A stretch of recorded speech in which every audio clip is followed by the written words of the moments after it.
what's up, you guys? It's your boy the Kryptonian saying, bringing you a review for One Piece chapter 381, and I am so tempted to go 5 out of 5 with this. I know some of you guys are like, why the fuck are you making it a 5 out of 5? This is where the bias is gonna come in. Let me tell you something. Right? See, I'm always gonna be a little bit biased when you get chapters like this, because Nami is bae. Let me rephrase that. Nami is fictional bae. Because you get this shot, right? I'm about to show this shit. Fuck the copyright strikes, okay? I had some problems. I had to deal with this shit before. But Nami is bae. Like, the way Oda drew this girl in this chapter, right here. Let me zoom in on this shit.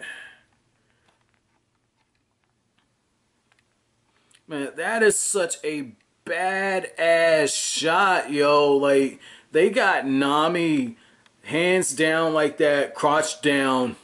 You got like the look where you can't really see her eyes, and then she proceeds to electrocute their ass. Like, this was so badass, man. Like, the fact that like Nami in this chapter, they say, hey, I thought she was just support. She's a fully fledged warrior. It's just like, no fucking shit, man. My girl's been doing shit for a long ass time, man. She's thrown down in most of these arcs. Even if you go back to Buggy, like, she was pulling her weight back then, man. That's one thing I do like about Oda is with his female characters, they aren't just there to be eye candy. They aren't just there to be support. They actually do throw down and they do come in useful. They're useful at times. And with Nami, you see these clouds kind of formulating, right? And I'm thinking, holy shit, did Usopp make a weapon that actually works on command? And I'm about to freak the fuck out. And then that lightning bolt comes down, but then it's not as selective, right? And what ends up happening is a lightning bolt almost strikes Nami, right? And Nami has to jump out the way, and she ends up smacking Sniper King, aka Usopp. And she's just like, it isn't selective, apologize, right? And never wanted to miss an opportunity, right? And this is the other part where I almost gave it a 5 out of 5. Because I love character interactions and chemistry. You have this scene where Sanji, he's been kind of fried up a little bit. But Sanji's just like, Nami, baby, it reminds me of the electricity I felt when I first met you. It's just like, this dude never gives up, man. He never gives up. And I admire that when it comes to Sanji, man. Like, and I can relate to that in a little bit. Because I don't, like, if I got my mindset where I'm like, man, I'm going after this person or something, I'm not as straightforward and aggressive as Sanji, but I'm not going to give up until I've exhausted every fucking option, okay?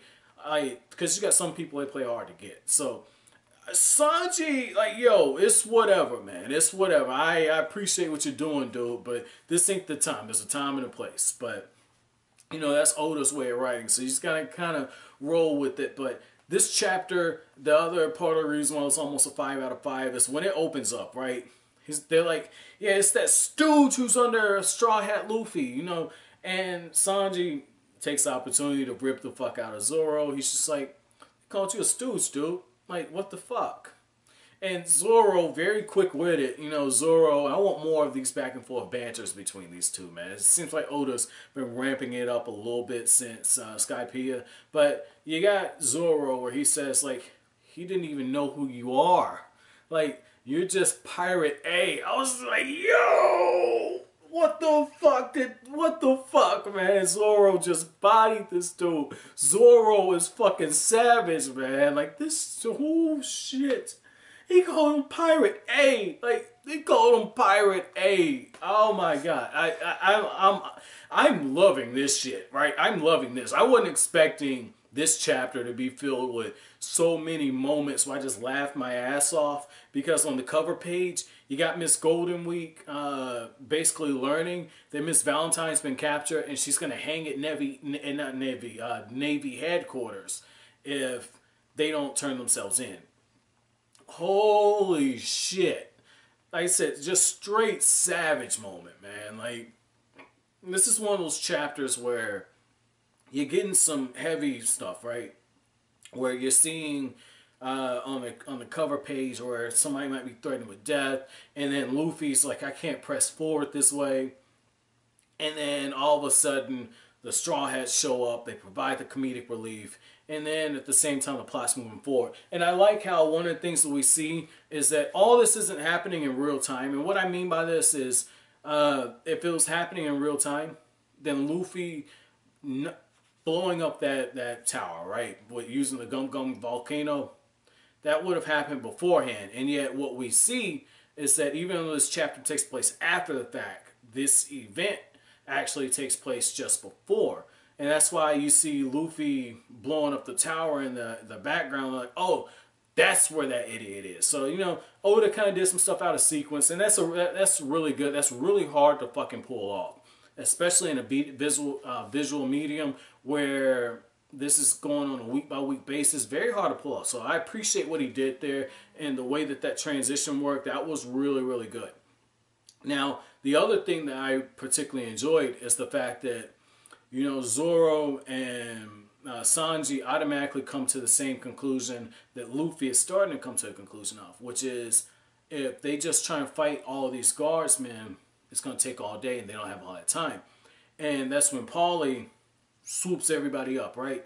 And he says, if you run into Rob Lucci and they'll tell their asses they're fired.